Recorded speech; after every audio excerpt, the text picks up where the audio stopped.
Walk into almost any self-help seminar today, and you will hear the exact same mantra. You create your own reality. It is the bedrock of a multi-million-dollar industry. Authors like Deepak Chopra and Esther Hicks built massive platforms expanding on this premise, bringing the idea to millions of readers. While the phrase is now a staple of corporate retreats and modern ashrams, it began in 1963, inside this ordinary living room in Elmira. The residents, Jane Roberts and her husband Robert Butts, were a quiet couple. They were raised Catholic and had no background in spiritual leadership or the occult.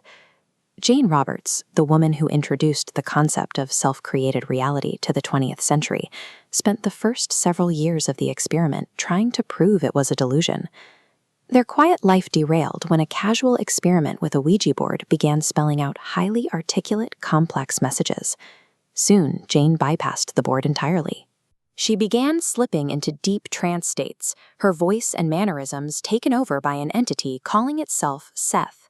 Jane's immediate reaction was panic. She worried she was developing schizophrenia or projecting suppressed thoughts, and she dreaded the stigma of being labeled a medium. Jane acted as a skeptic of her own channeling, providing a vast data set, while simultaneously looking for evidence of her own fraud or mental illness. To find a rational explanation, Jane sought out professional psychological testing. She invited clinical scrutiny, hoping scientists would provide a biological or psychological debunking of the Seth personality. Her husband Robert acted as a meticulous archivist. He recorded every session in precise shorthand, ensuring the transcripts remained unedited and chronological. They established a system they called the Iron Triangle. Jane acted as the biological channel, Seth provided the data, and Robert served as the stenographer. They didn't seek a congregation. Instead, they ran an isolated research lab, capturing thousands of pages of raw ontological data over 2 decades. Seth's dictations shattered the linear physics of the 1960s. He argued time is simultaneous, and every human choice branches into a physical, probable reality. He proposed the physical world, Framework 1, is a downstream projection built from a non-physical blueprint called Framework 2. Over 20 years, the internal logic of Seth's system never wavered. Jane continued the sessions until her death in 1984, despite her initial resistance to the material. She left behind a library of concepts that sat in the Yale University archives, waiting for the arrival of corresponding scientific models. For decades, mainstream science categorized the Seth material as spiritual fantasy. That changed as quantum mechanics and information theory began producing mathematical models that mirror Seth's 1960s transcripts. Seth claimed the universe is made of non-physical consciousness units.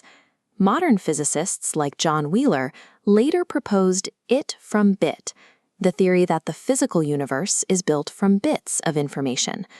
Seth described a manifestation threshold where intent becomes matter.